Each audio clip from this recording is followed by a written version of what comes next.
Welcome to DIY Gardening Ideas. In this video, I wanted to share some helpful tips with you about applying compost or manure to your soil. It's always good to be informed, so here are a few things you should know.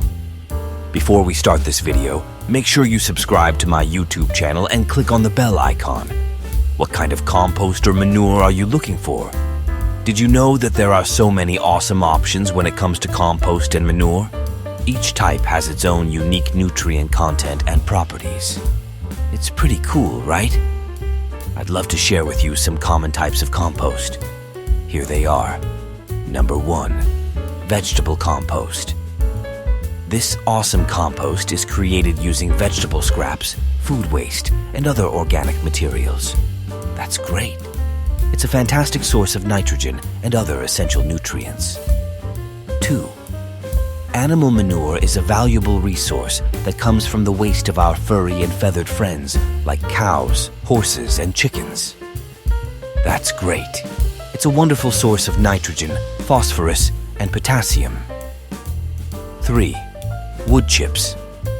These are made from wood that has been chipped or shredded. That's great to hear. It's wonderful how it can provide carbon and enhance soil drainage.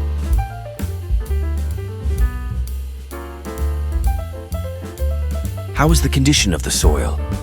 Before you apply compost or manure, it's really important to test your soil first. This will help you figure out what nutrients your soil needs. This will help you figure out the right amount of compost or manure to use. What kind of plants are you growing?